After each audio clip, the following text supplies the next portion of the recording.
हमारा डेडलॉक का चैप्टर चल रहा था।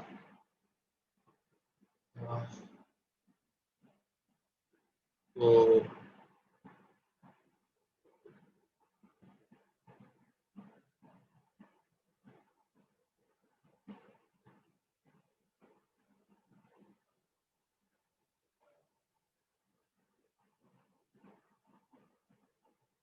मैंने चेक नहीं किया कहाँ तक किया था, मैंने डेडलॉक में याद है।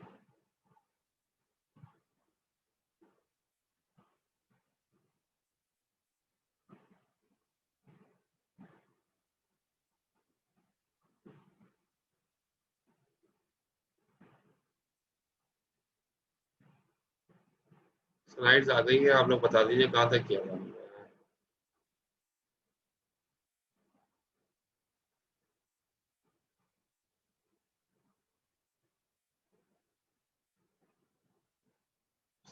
Safe state.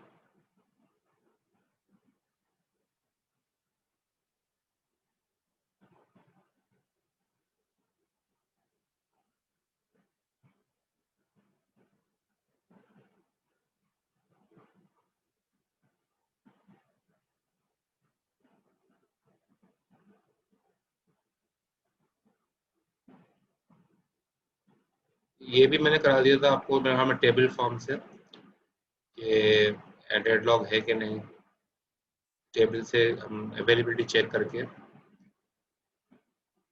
ये हो गया था हमारा। फिर इसके बाद ये हमने पढ़ा था मेथड्स ऑफ हैंडलिंग डेडलॉक।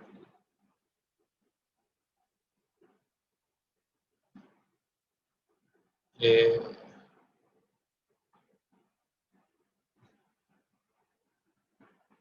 किया था मेथड्स ऑफ हैंडलिंग डेडलॉक। ये इन चारों कंडीशन हमने पढ़ी थी, उनको कैसे डिनाई करते हैं, डेडलॉक ना हो सिस्टम जो है। Deadlock prevention provide set of method to ensure that at least one of the necessary condition. ये चारों कंडीशन से एक, हर कंडीशन कैसे फॉल्स होगी, ये हमने टॉपिक है। इसके बाद जो है वो सेफ स्टेट, सेफ स्टेट के बारे में पढ़ा था, ये पता है सेफ स्टेट। सेफ स्टेट कौन सी होती है, अनसेफ स्टेट कौन सी होती है, ये चीजें पढ़ी थी।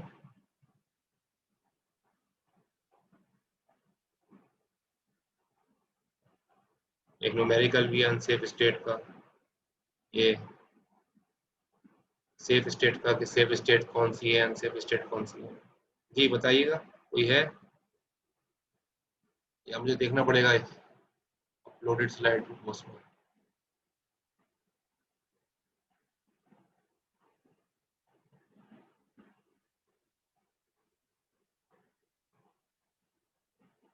नहीं पढ़ा है, मोहम्मद हसान सुहेल कह रहे हैं नहीं पढ़ा है। तो कहाँ तक पढ़ा है याद है? ये यानी कि ये भी नहीं किया, ये भी नहीं किया, ये भी नहीं किया। अच्छा ये जो है मैं समझ गया, आपने यहाँ तक पढ़ा है बस, मेरा ख्याल। जी सर, यहाँ तक ही पढ़ा है। ठीक है।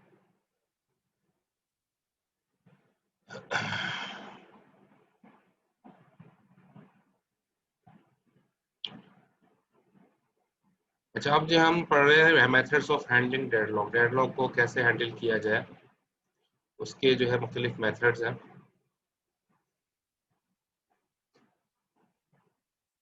मैं इसको चेक भी कर लूँ कि ऐसा ना हो ये मैं पढ़ लिया हो मेथड्स ऑफ हैंडलिंग डेडलॉक।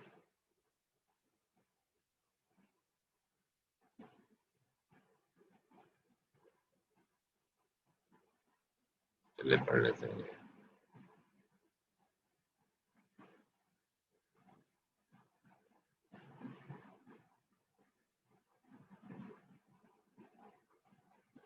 अच्छा, ensure that the system will never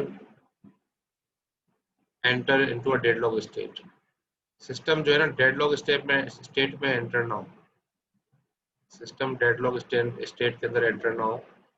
उसके लिए क्या तरीके का, यानी कि ये हम पढ़ रहे हैं मेथड्स फॉर हैंडलिंग डेडलॉक, ये डेडलॉक कैसे हैंडल किए जाते हैं। उसमें एक तरीक़ेकार है कि डेडलॉक जो है ना वो डेडलॉक स्टेट जो है, सिस्टम जो है आपका, वो डेडलॉक के स्टेट के अंदर एंटर ना हो। ठीक है, डेडलॉक स्टेट में ना जाने पाए सिस्टम। और उसके दो तरीके हैं यहाँ पर लिखा है, जैसे डेडलॉक प्रिवेंशन, डेडलॉक को होने से रोका जाए। प्रिवेंशन कहते हैं रोकने को, ठीक है। तो डेडलॉक होने से रोका जाए कैसे, ये कम से कम ये 4 कंडीशन हमने पढ़ी थी, ठीक है ना, जिसमें से 4 कंडीशन में से कम एक कंडीशन जो है वो जरूर जो है वो फॉल्स हो जाए। यानी कि हमने 4 कंडीशन पढ़ी थी ना शुरू में, डेडलॉक अगर चारों एक साथ हो जाए, mutual exclusion, no preemption, circular wait और होल्ड एंड वेट, ये 4 कंडीशन हमने पढ़ी थी शुरू में। वो चारों अगर एक साथ हो जाती हैं तो डेडलॉक हो जाता है, ठीक है। तो इन चारों में से अगर एक कंडीशन भी फॉल्स हो जाए, ठीक है, तो डेडलॉक नहीं होगा। तो कम से कम ये लिखा है कि at least one necessary condition can not hold, ठीक है। इसका मतलब यही है इस लाइन का, इन चारों में से कोई एक कंडीशन भी जो है ना होल्ड नहीं होने पाए, ट्रू ना होने पाए, तो उसको कहेंगे डेडलॉक आपने प्रिवेंट कर दिया, क्योंकि डेडलॉक अब होगा नहीं, क्योंकि चारों कंडीशन का ट्रू होना जरूरी है। चारों में से कोई एक कंडीशन भी अगर नहीं होगी तो डेडलॉक नहीं होगा। तो एक तो तरीकेकार ये है कि उन चारों में से किसी एक को फॉल्स किया जाए। दूसरा तरीकाकार क्या है, डेडलॉक को डेडलॉक स्टेट के अंदर जो है सिस्टम एंटर ना हो। दूसरा तरीकेकार है उसका कि डेडलॉक अवॉइडेंस, डेडलॉक को अवॉइड किया जाए कैसे, कि जैसे ये नेट में लिखा हुआ है कि शुरू से ही पता चल जाए कि कितने जो है कोई भी प्रोसेस जो है अपनी पूरी लाइफ टाइम में कितने रिसोर्सेज यूज करेगा, ठीक है। जैसे प्रोसेस P1 है, अब वो P1 कितने रिसोर्सेज यूज करेगा। अगर P1 for example 4 resources use करेगा, तो ये शुरू में ही बता दे कि भाई मुझे R1 R2 R3 R4 चाहिए, शुरू में ही बता दे, ठीक है। चलने से पहले, स्टार्टिंग से पहले ही P1 बता देगा मुझे कितने रिसोर्स चाहिए, दरकार है मुझे कितने रिसोर्स। फिर जब ऑपरेटिंग सिस्टम को पता चल जाएगा कि भाई P1 को 4 रिसोर्सेज चाहिए, ऑपरेटिंग सिस्टम उस लिहाज से ना इसके लिए स्केजुलिंग कर देगा कि भाई इसको चारों रिसोर्सेज मिल जाए। वो देखेगा अवेलेबल कितने हैं, ठीक है, और कौन सा रिसोर्स किसके पास है, कौन से प्रोसेस के पास है, वो सारी मैनेजमेंट करेगा। और फिर उसकी स्केजुलिंग करके ना वो हवाले कर देगा P1 के कि भाई वो डिसाइड कर लेगा P1 को कब चलना है, कितनी देर के लिए चलना है, ठीक है। वो सारा एल्गोरिथम उसका जो है ना वो चलाएगा। तो ये भी एक तरीके का होता है, इससे फायदा ये होता है डेडलॉक नहीं होता। ये डेडलॉक जब भी होता है ना जब वेटिंग में हो, तो लेकिन अगर प्रोसेस खुद ही शुरू में बता देगा कि मुझे कितने रिसोर्सेज चाहिए, तो ऑपरेटिंग सिस्टम अपने एल्गोरिथम के जरिए स्केजुलिंग कर देगा कि इसको रिसोर्सेज कब मिले, इसको फौरन चलाया जाए या थोड़ी देर के बाद इस प्रोसेस को चलाया जाए, क्योंकि रिसोर्सेज अभी जो है दूसरे प्रोसेस के पास है। तो ये सारा काम जो है ना वो ऑपरेटिंग सिस्टम अपने एंड पे चेक करके काम करेगा। इससे फायदा क्या होगा, डेडलॉक नहीं होने पाएगा। तो ये दो तरीके हैं डेडलॉक प्रिवेंशन के, या तो इन चारों कंडीशन में एक कंडीशन फॉल्स हो जाए, या फिर ऑपरेटिंग सिस्टम अपने एल्गोरिदम के जरिए डेडलॉक को रोके। और वो कोशिश ये वो लेकिन ये जब ही हो सकेगा जब हर प्रोसेस शुरू में ही बता देगा कि उसको कितने रिसोर्सेज रिक्वायर्ड है अपनी पूरी जो है उसकी लाइफ टाइम जो है जब तक जितने वो चलेगा, तो उसको शुरू में ही बता देगा कितने मुझे रिसोर्सेज चाहिए। जैसे कोई प्रोसेस है उसको एक प्रिंटर चाहिए, एक हार्ड डिस्क चाहिए, प्रिंटर चाहिए, हार्ड डिस्क चाहिए, रैम चाहिए, अब वो शुरू में बता देगा मुझे प्रिंटर, हार्ड डिस्क और रैम चाहिए जब मेरा काम कंप्लीट होगा, ठीक है। तो फिर ऑपरेटिंग सिस्टम डिसाइड करेगा कि भाई इसको ये रिसोर्सेज कब देने हैं, किसी और के पास तो नहीं है, ये चीज़ है, ठीक है। ये दोनों पॉइंट क्लियर हो गए कि सिस्टम जो है इस तरीके से डेडलॉक के स्टेट के अंदर एंटर नहीं होगा। ये भी मैंने पहला पॉइंट पढ़ा है, इसके दो सब पार्ट से तरीकेकार बताया, अभी हम इसके एग्जांपल में भी देखेंगे आगे। अच्छा, third one is allow the, second one is, ये सेकंड पॉइंट है जो बड़े बुलेट में सेकंड पार्ट है यहाँ पर, allow the system to enter deadlock state and then recover, यानी कि सिस्टम को डेडलॉक स्टेट में जाने दिया जाए, सिस्टम को डेडलॉक स्टेट में जाने दिया जाए और फिर उसको रिकवर कर लिया जाए, यानी कि सिस्टम डेडलॉक स्टेट में जाए और फिर रिकवर हो जाए।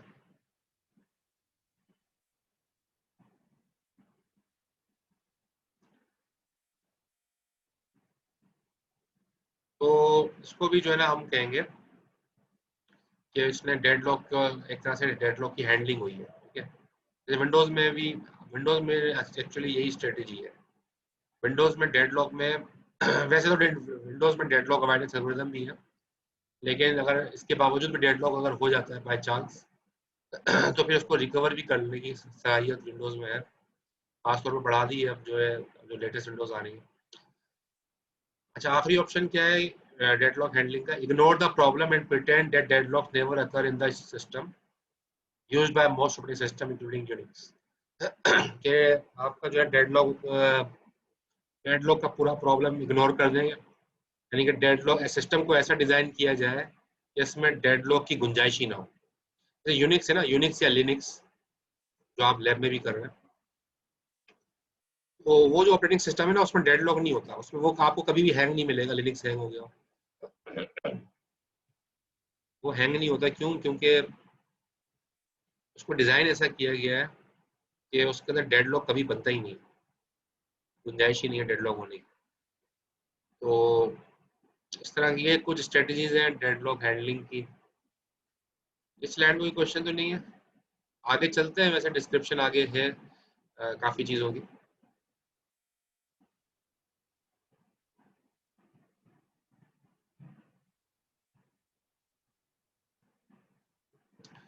अब जैसे यहाँ पर कुछ बातें लिखी हैं कि अगर हमने आपने ना डेडलॉक प्रिवेंशन का एल्गोरिदम, यानी कि आपने ना डेडलॉक प्रिवेंशन को अप्लाई किया, यानी कि चारों में से कोई एक कंडीशन फॉल्स नहीं हो रही, चारों कंडीशन हो रही हैं, तो ये काम आपने अगर नहीं किया और डेडलॉक अवॉइडेंस का एल्गोरिदम भी आपने नहीं लगाया, तो क्या होगा? डेडलॉक सिचुएशन में अराइज, ठीक है, डेडलॉक होगा, फिर जाहिर हो सकता है, चांसेस है डेडलॉक होने के, अगर ये काम आपने पहले से नहीं किया तो डेडलॉक हो सकता है। ठीक है, तो फिर क्या होगा अगर डेडलॉक हो जाए? फिर हमें कोई ऐसा एल्गोरिदम जाएगा, हमें कोई ऐसा एल्गोरिदम चाहिए होगा जो डेडलॉक को फिर क्या करे, रिकवर कर ले। ऐसा एल्गोरिदम चाहिए होगा जो डेडलॉक को रिकवर कर ले, क्योंकि अगर ये शुरू में ये काम अगर नहीं हुआ हुआ तो फिर डेडलॉक तो हो सकता, चांसेस है होने के बाद, अगर डेडलॉक हो गया तो इसकी रिकवरी का एल्गोरिदम होना जरूरी है। लेकिन अगर इसकी रिकवरी का एल्गोरिदम भी नहीं है, ठीक है ना, अगर इसकी रिकवरी का एल्गोरिदम भी नहीं है, अगर वो absence of algorithm to detect and recover deadlock, ठीक है, ऐसा एल्गोरिदम भी आपने नहीं बनाया जो कि डेडलॉक को डिटेक्ट कर सके और रिकवर कर सके, अगर ये चीज भी नहीं है तो फिर क्या होगा? फिर आपका सिस्टम जो है ना वो हैंग हो जाएगा, ठीक है, डेडलॉक हो जाएगा, और फिर आपको सिस्टम को मैन्युअली रीस्टार्ट करना पड़ेगा, क्योंकि जाहिर है फिर तो जैसे हम करते हैं विंडोज में अक्सर, पहले तो खास तौर पे ऐसा ही होता था। विंडोज 7 से इम्प्रूवमेंट आई, लेकिन विंडोज 7 में भी हैंगिंग प्रॉब्लम था। विंडोज 10 काफ़ी बेहतर है। तो यही होता है, जब सिस्टम हैंग हो जाता है तो फिर हम मैन्युअली रीस्टार्ट करते हैं। तो ये ज़रूरी है, ये चीज़ें अगर हम शुरू में अगर हो जाए, ठीक है, ऑपरेटिंग सिस्टम के अंदर ये चीज़ें अगर हों तो फिर नौबत नहीं आती इसकी सिस्टम को हैंग हो जाए और फिर रीस्टार्ट करना पड़े। अब हम पढ़ रहे हैं डेडलॉक प्रिवेंट कैसे होता है, यानी कि डेडलॉक होने से कैसे रोका जाए, उसकी प्रिवेंशन कैसे की जाए डेडलॉक। तो जो हमने चार कंडीशन शुरू में पढ़ी थी, mutual exclusion, hold and wait, no preemption and circular wait, तो ये चारों कंडीशन में से कोई एक कंडीशन भी अगर फॉल्स हो गई तो डेडलॉक नहीं होगा, क्योंकि जब चारों ही एक साथ होती है तो डेडलॉक होता है। ये हम बात हमें क्लियर थी शुरू में, इस लेक्चर के स्टार्ट में, जब ये डेडलॉक हमने स्टार्ट किया था उस वक्त ये डिस्कशन हो गई थी। अच्छा, म्यूचुअल एक्सक्लूजन का मतलब क्या है कि एक रिसोर्स किसी एक प्रोसेस के पास होना चाहिए, एक रिसोर्स मल्टीपल रिसोर्सेज के पास नहीं होनी चाहिए। अब ये कंडीशन अगर फॉल्स करनी है, ठीक है,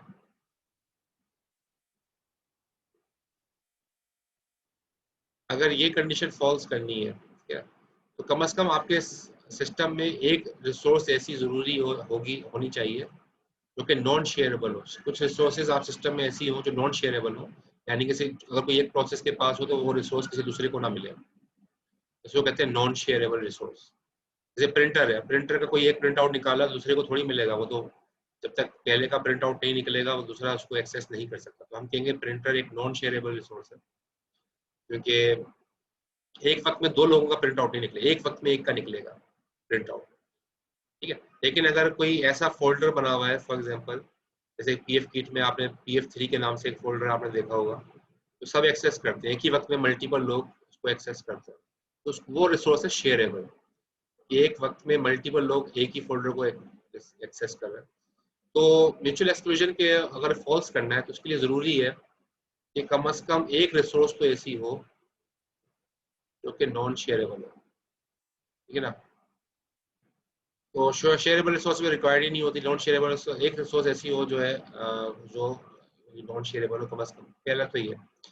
दूसरा ये है कि इसको होल्ड एंड वेट को अगर फॉल्स करना है, होल्ड एंड वेट का मतलब क्या है कि एक प्रोसेस है, फॉर एग्जांपल एक प्रोसेस है P1, ठीक है, और इसने होल्ड भी किया हुआ है एक रिसोर्स को, फॉर एग्जांपल इसने एक रिसोर्स को होल्ड किया हुआ है R1, और ये एक रिसोर्स के लिए रिक्वेस्ट भी कर रहा है, फॉर एग्जांपल वो रिसोर्स है R2। एक रिसोर्स को होल्ड भी किया हुआ है, एक रिसोर्स के लिए रिक्वेस्ट भी कर रहा है,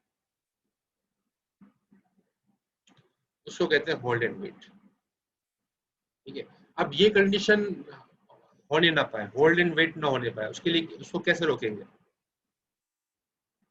तो उसका इसीलिए आज जैसे लिखा, must guarantee that whenever process request a resource does not hold any other, यानी कि इसका तरीका ये होगा इसको फॉल्स करने का, अगर किसी फॉर एग्जांपल P1 अगर R2 को रिक्वेस्ट कर रहा है तो फिर P1 किसी रिसोर्स को होल्ड ना करे, यानी कि P1 इसको रिलीज कर दे, क्योंकि P1 अगर रिक्वेस्ट कर रहा है तो होल्ड नहीं करे, और अगर होल्ड किया हुआ है तो रिक्वेस्ट ना करे। ठीक है, यानी कि अगर ये काम हो गया तो ये काम ना हो तो फिर ये काम हो सकता है। ठीक है, या अगर ये काम अगर या ये काम छोड़ दें तो फिर ये काम हो सकता है। यानी कि रिक्वेस्ट प्रोसेस जो है, या तो जब किसी रिक्वेस्ट को अगर उसने होल्ड किया हुआ है तो फिर रिक्वेस्ट नहीं कर सकता वो। ठीक है, तो ये वाली बात समझ में आई जो मैंने यहाँ पर समझाई है, होल्ड एंड वेट कैसे फॉल्स होगा। ये रिसोर्स R1 है, ये है P1 के पास। अब P1 जो है ना, वो किसी और रिसोर्स को रिक्वेस्ट नहीं कर सकता, क्यों? क्योंकि उसके पास एक रिसोर्स है ऑलरेडी, तो अब ये रिक्वेस्ट नहीं कर सकता। तो ये, और अगर रिक्वेस्ट कर रहा, अगर ये रिक्वेस्ट कर रहा होगा P1 किसी और रिसोर्स का अगर रिक्वेस्ट कर रहा है, अलग प्रोसेस बताता हूँ, फॉर एग्जाम्पल अगर P2 है, कोई अलग प्रोसेस है P2, ये अगर किसी रिसोर्स के लिए रिक्वेस्ट कर रहा है R1 के लिए, अब ये किसी प्रोसेस को होल्ड नहीं कर सकता। ठीक है, तो इन दोनों में से कोई एक फॉल्स हो जाएगा तो होल्ड एंड वेट खत्म हो जाएगा, तो ये कंडीशन भी फॉल्स हो जाएगी। तीसरा तरीका क्या है, तीसरी कंडीशन थी नो प्रीएम्पशन। नो प्रीएम्पशन को कैसे फॉल्स किया जाए? If a process that is holding some resources requests another resource that cannot be immediately allocated to it, then all resources। अब देखो, उसको समझाने के लिए मैं एक यहाँ पर डायग्राम बना रहा हूँ, वो समझे, क्योंकि ये डिस्कशन से आपको शायद यहाँ पर समझ में नहीं आया, लेकिन ये डायग्राम से समझ में आ गया। फॉर एग्जाम्पल प्रोसेस P1 है, ठीक है, इसने होल्ड किया हुआ है दो रिसोर्सेज को। फॉर एग्जाम्पल एक रिसोर्स R1 है जो इसने होल्ड की हुई है, एक रिसोर्स R2 है जो इसने होल्ड की हुई है। दो रिसोर्सेज को प्रोसेस P1 ने होल्ड किया हुआ है, और अब ये रिक्वेस्ट दो प्रोसेस के लिए रिक्वेस्ट कर रहा है, R3 R4 के लिए रिक्वेस्ट कर रहा है। ठीक है, दो प्रोसेस को होल्ड किया हुआ है, दो के लिए रिक्वेस्ट कर रहा है। अच्छा, R3 R4 किसके पास है? R3 R4 जो है वो, R3 और R4 जो है फॉर एग्जांपल वो है P2 के पास, एक प्रोसेस है P2 उसके पास। ठीक है, और जाहिर है P1 वेट कर रहा है R3 R4 का, लेकिन R3 R4 किसके पास है? P2 के पास है। और P2 किसके लिए रिक्वेस्ट कर रहा है? P2 रिक्वेस्ट कर रहा है R1 और R2 के लिए, और आपको पता है R1 और R2 किसके पास है?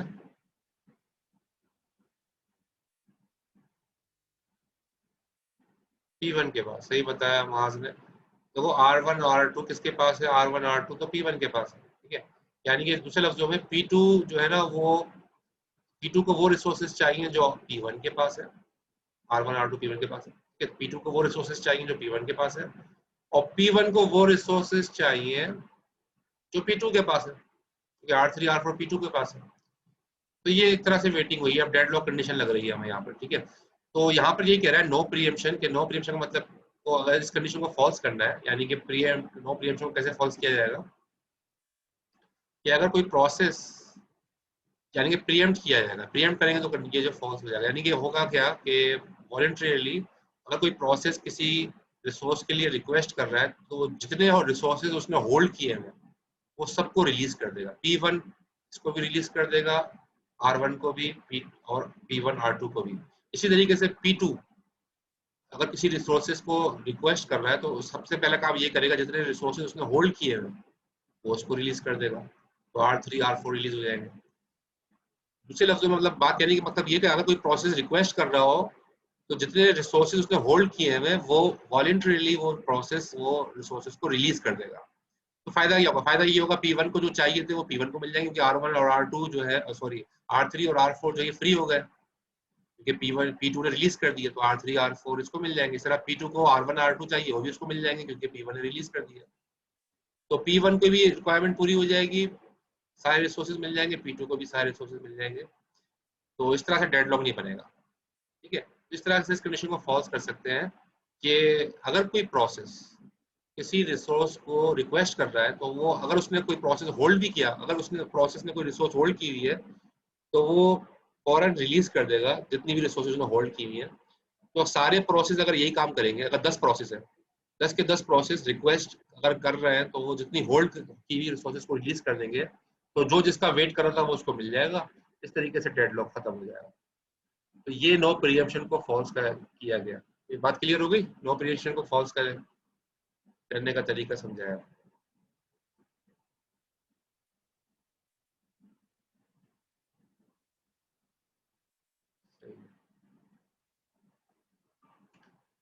इस तरह से चौथी कंडीशन कौन सी है, सर्कुलर वेट।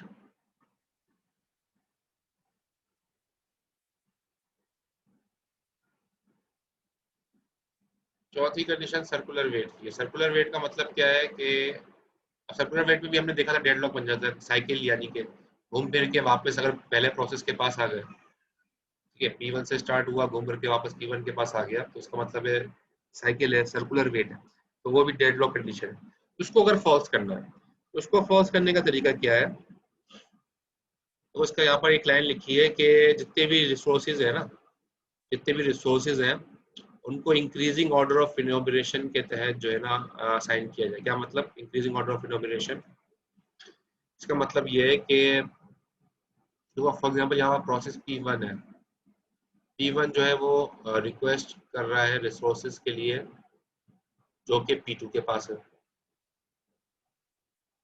और P2 रिक्वेस्ट कर रहा है उन रिसोर्सेज के लिए जो कि P3 के पास है, और P3 रिक्वेस्ट कर रहा है उन रिसोर्सेज के लिए जो P4 के पास है, और P4 रिक्वेस्ट कर रहा है उन रिसोर्सेज के लिए जो P1 के पास है।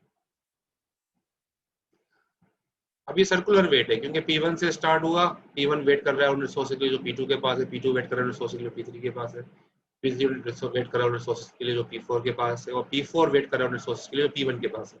P1 अगेन वो पहला वाला प्रोसेस ही है। तो पहले P1 से स्टार्ट हुआ, P1 पे आ गया, तो ये सर्कुलर वेट आ गया। तो ये कह रहा है रिसोर्सेज को ऐसे असाइन करो कि इंक्रीजिंग ऑर्डर ऑफ इनोमिनेशन के तहत हो, यानी कि P1 रिक्वेस्ट कर सकता है P2 को उन रिसोर्सेज को जो P2 के पास है।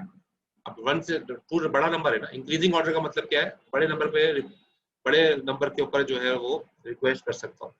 अब P2 जो है वो रिक्वेस्ट कर सकता है P3 के लिए, 3 is greater than 2, P3 request कर सकता हूँ रिसोर्सेज के लिए जो P4 के पास है, ये सही है, और बिकॉज 4 इज ग्रेटर देन 3, ठीक है। तो यहाँ इंक्रीजिंग ऑर्डर नजर आ रहा है आपको 1 2 3 4, लेकिन 4 के बाद P4 जो रिक्वेस्ट कर रहा है वो किसके लिए कर रहा है, प्रोसेस P1 के लिए। 1 छोटा नंबर आ गया, 4 के बाद एक छोटा नंबर आ गया 1, ये डिक्रीजिंग हो गया, इंक्रीजिंग नहीं हुआ, ठीक है। तो ये चीज नहीं होनी चाहिए, ये कोई भी प्रोसेस अपने से छोटे नंबर के लिए रिक्वेस्ट ना करे, कोई भी प्रोसेस उन रिसोर्सेज के लिए रिक्वेस्ट ना करे जो प्रोसेस का नंबर उससे छोटा हो। हमेशा इंक्रीजिंग ऑर्डर में हो, जब इंक्रीजिंग ऑर्डर में होगा कभी भी साइकिल नहीं बनेगी, जब साइकिल नहीं बनेगी तो सर्कुलर वेट खत्म हो जाएगा, सर्कुलर वेट नहीं होगा तो डेडलॉक नहीं बनेगा। बात क्लियर हुई।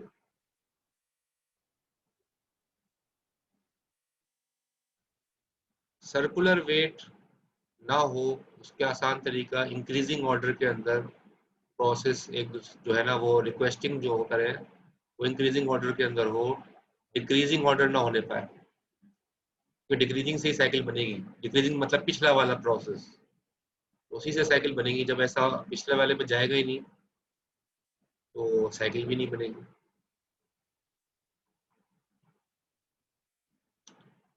ठीक है, कोई क्वेश्चन तो नहीं है? मैंने चारों कंडीशन आपको समझा दी कि चारों फॉल्स करने का तरीका। इसके इससे इससे क्या होगा, यानी कि म्यूचुअल एक्सप्रेशन भी फॉल्स कर सकते हो, होल्ड एंड वेट भी फॉल्स कर सकते हो, नो प्रीएम्पशन भी। चारों में से एक भी फॉल्स हो जाए काफी है, डेडलॉक नहीं होगा।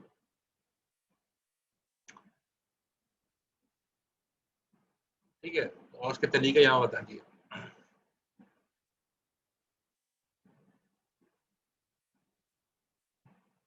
Any question?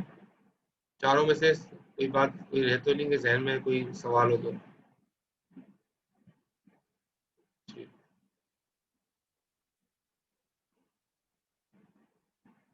और बाकी सबको समझ में आ रहा है भाई? ये रामेश, फुरकान, सबा, सिर्फ माजी रिप्लाई कर रहे हैं। हमाद, हसान, सुहेल, मुबशिर, बिलाल, इतने सारे लोग हैं, एक ही आदमी रिप्लाई करता है बस।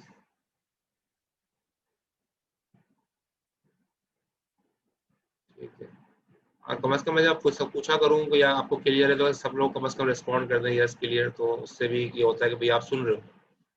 ठीक है, कम से कम ये तो है कि भाई आप क्लास में अगर होते हैं, अगर फिजिकल क्लास होती तो भाई जाहिर है आप नजर आ रहे होते, तो फिर तो मसला नहीं था। अच्छा ये अब, अच्छा अब आगे चल रहा है। एग्जाम्पल को छोड़ दें, ये यहाँ पर देखें, डेडलॉक अवॉइडेंस। प्रिवेंशन हमने कर लिया, अब डेडलॉक अवॉइडेंस के बारे में पढ़ते हैं।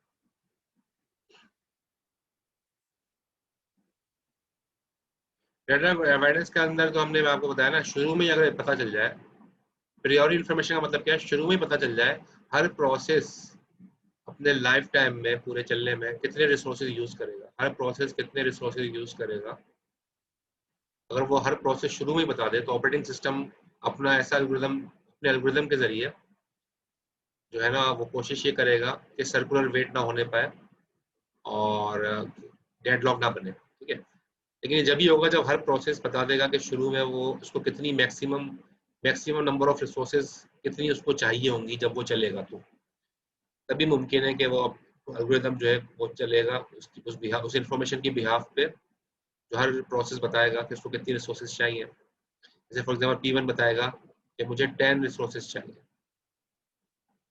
P2 बताएगा कि मुझे 12 रिसोर्सेज चाहिए, P3 बताएगा। ठीक है, हर हर प्रोसेस बताएगा, शुरू में बता देगा मुझे अभी चले नहीं है ये, लेकिन शुरू में बता रहे हैं मुझे इतनी चाहिए। ठीक है, तो शुरू में अगर जो है वो हर प्रोसेस बता देगा उसको कितनी रिसोर्सेज चाहिए, तो फिर एल्गोरिदम जो चलेगा ना, वो एल्गोरिदम खुद ही चलेगा और देखेगा भाई कि किसको कितनी रिसोर्स दी जा सकती है।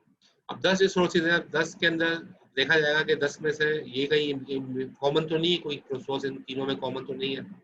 जैसे फॉर एग्जांपल एक रिसोर्स ऐसी है प्रिंटर, प्रिंटर इसको भी चाहिए, प्रिंटर इसको भी चाहिए, प्रिंटर इसको, वो रिसोर्स कॉमन है। ठीक है, तो देखेगा अगर कॉमन रिसोर्सेज हैं तो किसके पास है इस वक्त, फ्री है या नहीं, वो सारी चीजें अभी एल्गोरिथम पढ़ेंगे आगे आगे। तो उससे डेडलॉक उन्हें होने नहीं पाएगा। ठीक है, डेडलॉक अवॉइडेंस। अच्छा, अब सेफ स्टेट और अनसेफ स्टेट, ये दो स्टेट्स होती हैं। जो सेफ स्टेट कौन सी स्टेट कहलाती है?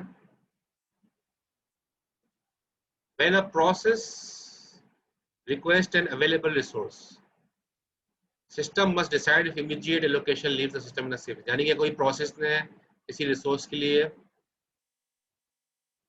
कोई प्रोसेस है P1, उसने किसी रिसोर्स के लिए R1 के लिए रिक्वेस्ट भेजी।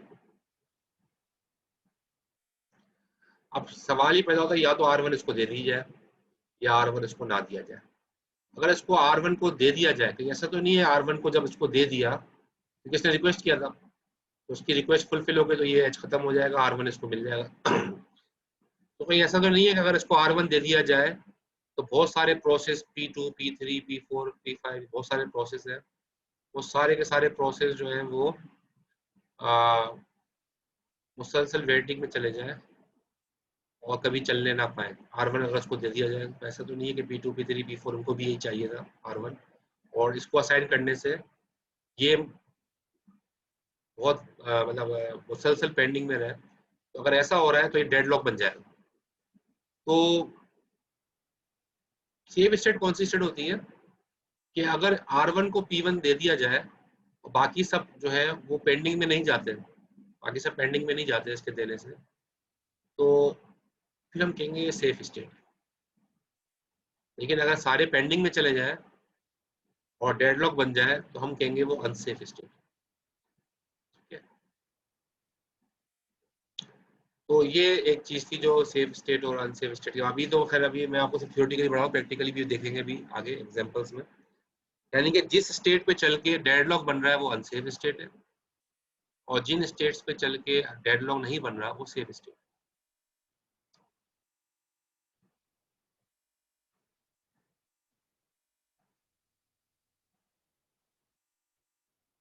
ठीक है,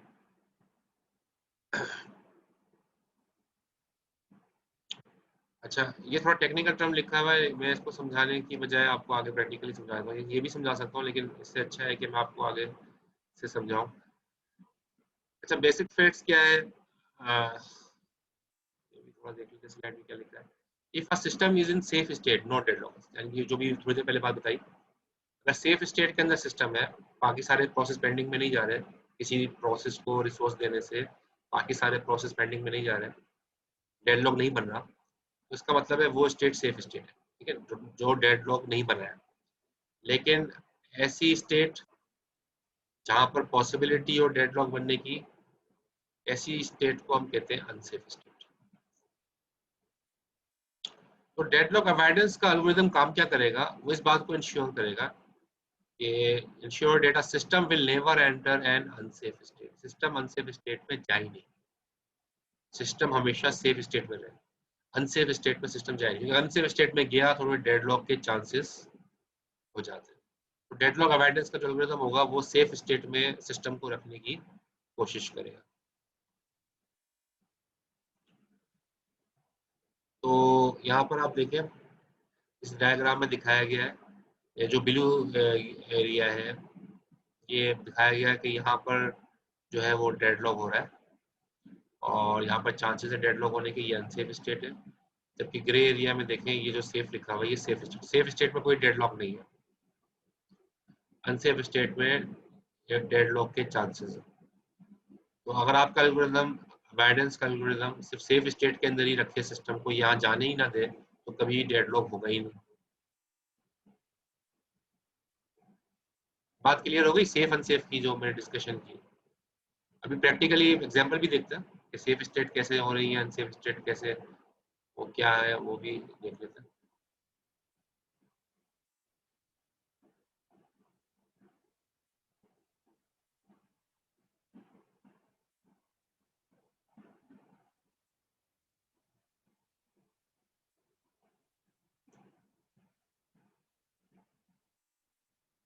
यहाँ लिखा है सेफ और अनसेफ स्टेट्स की डिस्कशन होगी।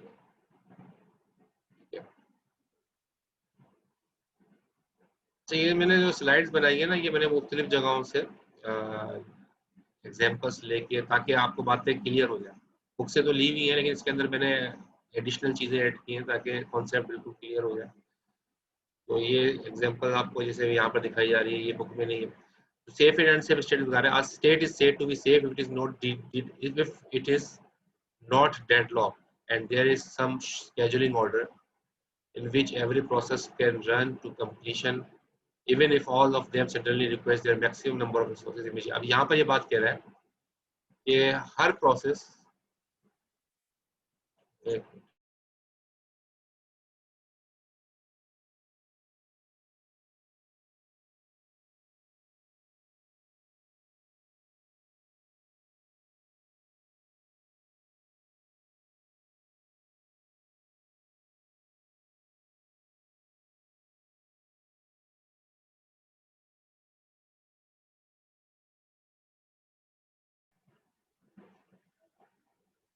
यहाँ पर एक बात कह रहा है कि अगर हर प्रोसेस को अपनी लाइफ टाइम में जितने रिसोर्सेज चाहिए वो सारी की सारी अगर उसको दे भी दी जाए, ठीक है, वो सारी की सारी उसको दे भी दी जाए, हर प्रोसेस को जितने रिसोर्सेज चाहिए सारी की सारी, यही लिखा है इमीडिएटली जितनी रिसोर्सेज है सब की सब उसको दे दी जाए, तब भी जो है ना सिस्टम में डेडलॉक ना है, तो हम कहेंगे वो स्टेट जो है वो सेफ स्टेट है। एल्गोरिथम ऐसे मैनेज करे कि सबको जिस जिसने जो रिक्वेस्ट भेजी है रिसोर्स की वो उसको मिल जाए। अब यहाँ पर देखिए फॉर एग्जांपल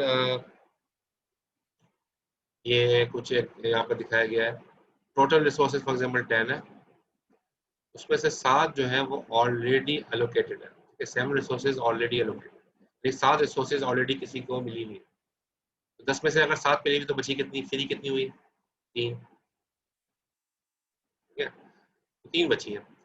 तो यहाँ पर ये दिखाया है, अगर आप इसको देखो इस चार्ट में, तो रिसोर्स एक प्रोसेस ए है, एक प्रोसेस बी है, एक प्रोसेस सी है, ठीक है। प्रोसेस ए के पास कितनी है, 3, और उसको मैक्सिमम 9 चाहिए, यानी 3 है और मैक्सिमम उसको 9 चाहिए, यानी कि कितनी मजीद चाहिए, 6 मजीद चाहिए तो 9 हो जाएंगी, ये 3 है ना उसके पास, तो 6 मिलेंगे तो 9 होंगे, मैक्सिमम रिक्वायरमेंट 9 है तो उसको 6 मजीद चाहिए। इस तरह प्रोसेस बी है, इस यहाँ पे ये लिखा है कि A need 6 resources more to complete it, ठीक है। इस तरह बी जो है उसके पास कितनी रिसोर्सेज हैं, 2, लेकिन उसको मैक्सिमम नीड कितनी की है, 4 की, 2 है लेकिन उसको मैक्सिमम 4 की नीड है, तो उसको बाकी मानने कितनी रिसोर्सेज चाहिए होंगी प्रोसेस बी को, 2, ठीक है, 2 रिसोर्सेज मजीद चाहिए तो 4 4 पे पहुंच जाएगा वो, क्योंकि 2 तो उसके पास है। इस तरह प्रोसेस सी है, उसके पास कितनी रिसोर्सेज है, उसके पास 2 रिसोर्सेज है, और उसको टोटल मैक्सिमम चाहिए कितनी, 7, तो उसको कितने की रिक्वायरमेंट है, अभी 2 से 2 है और 7 चाहिए तो 5 की रिक्वायरमेंट है, मजीद 5 रिसोर्सेज उसको चाहिए। और अवेलेबल कितने हैं, अवेलेबल कितना है, फ्री कितने हैं, 3, क्योंकि जाहिर है 10 टोटल रिसोर्सेज थी, 10 में से 7 एलोकेट हुई है, 7 देख लो आप एलोकेट हुई है, 3 इसको ए को मिली हुई है, 2 बी को मिली हुई है, 2 सी को मिली हुई है, 3 4 5 6 7, तो 7 तो एलोकेट हो गई है, तो बची कितनी है, फ्री कितनी है, 3। ये टेबल समझ में आ गया पूरा, अभी मैं इसको सॉल्व करके दिखाता हूँ, लेकिन ये समझ में आ गया कि हर प्रोसेस को कितनी रिसोर्सेज चाहिए और कितनी उसके पास है और कितनी फ्री है, ठीक है। ये इंपॉर्टेंट टॉपिक है बहुत, ये मिड टर्म से सवाल आएंगे इस चैप्टर में से, डेडलॉक, तो बहुत इंपॉर्टेंट है, इसलिए मैं इसको सही तरीके से समझा रहा हूँ, और आप भी कोशिश कीजिएगा कि समझने की, और कोई भी सवाल हो ज़रूर पूछ लें, कोई बात समझ में नहीं आ रही हो ज़रूर पूछ लें।